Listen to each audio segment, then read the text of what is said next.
Series last year, Absolutely. and no one really. I mean, I thought it could happen, but I a lot alongside other people thought it's still going to be a squash match. Little did we know that they gave a hell of a match for AJ and They, Brock. and they did the right thing there too, because you don't want the WWE champion looking that weak against the No, Universal champion. I mean, honestly, I'm not sure what belt they think is the most important in that company. It seems to be that they're and I putting was the going to Universal mention that. title. Yeah, it seems Yeah. to be that it's the Universal title, but in my opinion, the WWE title has the history. It has been the main title for the company forever. Even when they had the World Championship, it was always looked at as the secondary title to the WWE title. So Yep. to me, that title is most important. And yeah, he had a phenomenal match against Brock Lesnar. It was one of my favorites of last year for sure. So yeah, AJ looks great, but he's on a different brand. We're not going to be Yep. putting the Universal title on him, so that's just the way it And is. and there's just one more point.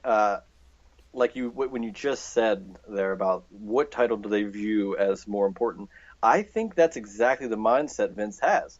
You know, the WWE title is established, so put it on your best guy, best working guy, AJ Styles. He's going to keep it. He's going to keep the title at a premium. Everybody's going to think his matches are fantastic. The title loses no luster. You give the Universal title a relative new title. You were going to give it to Finn Balor, and then he lost it. So who better to give it to than a guy who is the biggest mainstream guy you can get, that every time he's going to have the title, he's going to be shown with it no matter where he's going, and it's a big draw. Maybe you elevate that title whenever you've only had 3 or 4 guys that have the title in the whole lineage of it since its inception a couple SummerSlams ago. So maybe his thinking is, I want to get this title to the level we need it to be, give it to someone that can hold it, because Kevin Owens only held it for a little bit too, and then that was till Goldberg had it. So it's Yeah. almost as if whoever they give it to, it almost seems like this is a real big opportunity.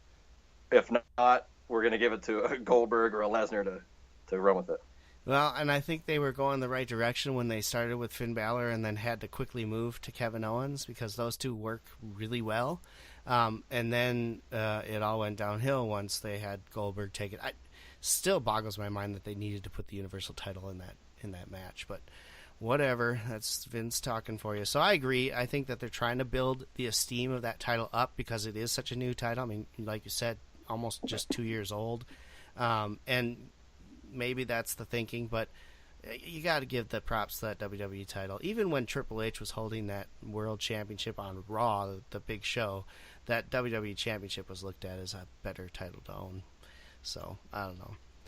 All right, let's talk about our second topic of the night, the WWE rumored television deal. This is major news. The Hollywood Reporter, I believe, is who broke it, basically saying that Fox has decided to pick up Raw for another season and pay a deal 3 times the current rate that they're getting. Now, the That's numbers so much money. the numbers I saw were that they are going to make $180 million in 2018 for Raw only. That Three is extraordinary. 3 times that is 540 million dollars. That's a crazy. lot of money. That's crazy. Oh my goodness! I read that and almost fell out of my chair. Now, that said, the people at NBC have decided that they're going to let SmackDown go. They're going to let it go to open bidding. Now, previously to this happening, USA and NBC Universal have had exclusivity rights to all things WWE programming.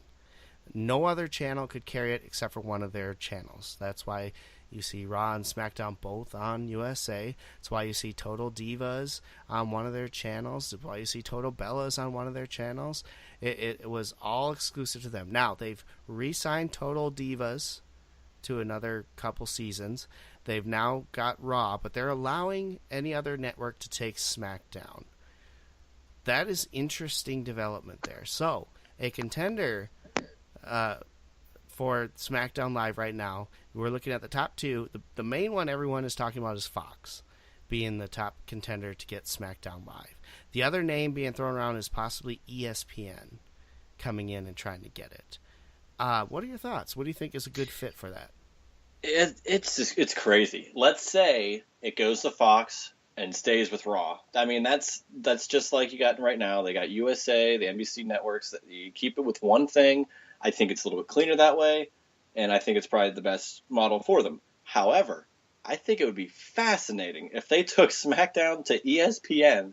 You have ESPN versus Fox. You have such an insane two giant TV corporations housing two separate brands of one company. WWE is puppeteering ESPN and Fox if they have two different huge channels for their shows.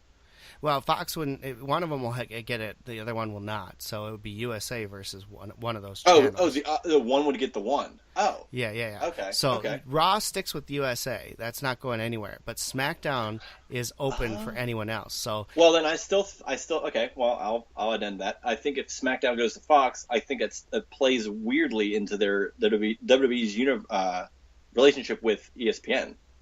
The partnership that they have. It definitely plays a little weirdly into that for sure. Now, and ESPN, didn't ESPN just get UFC? ESPN got Fight Night from Fox, who had it before. So that was a steal for ESPN. Now, although it might be a fair trade if they want SmackDown. Well, that's why I think Fox is going to try hard to get this, is to plug that hole that they lost. Because I looked at the numbers, and they're averaging for a UFC Fight Night, they're getting about 1.6 to 2 million viewers for those shows. So if they can plug that hole with SmackDown Live, which consistently gets in the 2.5 million viewer range, that would be a boon for them. They would get a few extra viewers hopefully coming in, and they don't lose the ratings that they lost losing Fight Night. So that's if they put it, of course, on FS1. There is rumor that they may actually put it on broadcast Fox. Oh my God. That's big. That would be insane. I mean, we're talking about a potential for SmackDown to crush Raw in the ratings every week. And they can play that up as the brands fighting. You can make that so storyline driven, but it's real. Yeah. But I mean, it's WWE. But under WWE's umbrella, it's really just a kayfabe battle between two brands. But the ratings would show otherwise. So I think that'd be very interesting. It would be fascinating. I think that's a long shot because it is broadcast television, and those hours are very precious. But I wouldn't mind if it went on FS1 too. FS1 is finally getting clearance on pretty much everything. It took a while for it to kind of get its legs under it, but now it's available. They're trying to establish themselves as a competitor to ESPN. And by bringing in big-name shows like a WWE, they still own some of the Ultimate Fighting, the UFC stuff. They still have rights to some of that. I think that'd be huge for them.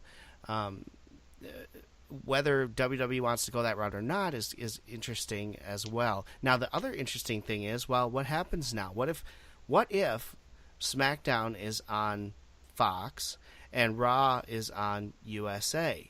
Can they talk about each other's shows? Can they highlight each other's shows and show footage from another network? Is that part of the agreement that they can work out, or do they have to keep that separate? If it's like anything I've known before with Vince McMahon, they'll do anything for that man and his money. So I think that if the money is right, I don't see why they can't make some sort of agreement. Because if it doesn't work that way, man, although I would not be too hurt about them not reviewing Raw on SmackDown and vice versa when I just watched the show. It's almost imperative that they do, talk about the shows as they are one company. So yeah, very interesting to see what's going down. Well, they're going to have to, because they have to build the same pay-per-view. That's both true. Brands are on there, so I'm fascinated by this. This is some real interesting news, and as someone who owns stock in the WWE, watching that stock jump this last couple days has been fantastic. So, so now you're better than us because you have a bunch of money. I am a happy investor. I don't have a bunch of money. Trust me, I don't own that much in WWE, but I am happy with what I have, because when I bought it, it was $9.95 a share, and I believe it just closed around the $50-some range. So not bad. I'm happy as an investor, and I'm kicking myself for not buying more. That's for sure. Well, of course. That's how it always happens. Exactly. All right. So I think next week we'll put the Hulk Hogan conversation in there. So get your thinking cap on. I want you to think about these questions.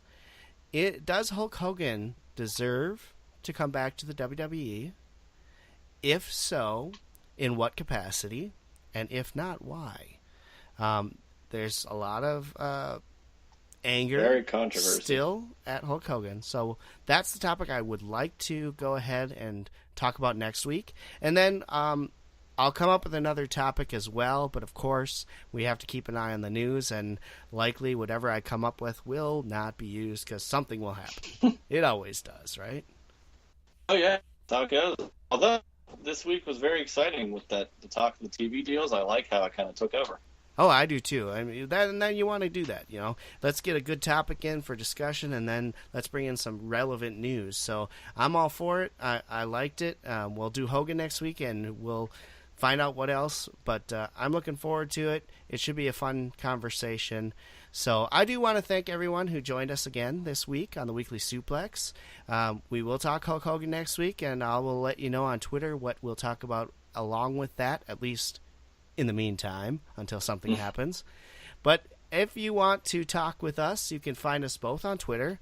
I am Brian Thomas 878, and he is Juicy Steen. That's Juicy Steen. We're available, so hit us up, tag us, do whatever you want. Thank you for listening, and we will see you once again next week here on the Weekly Suplex.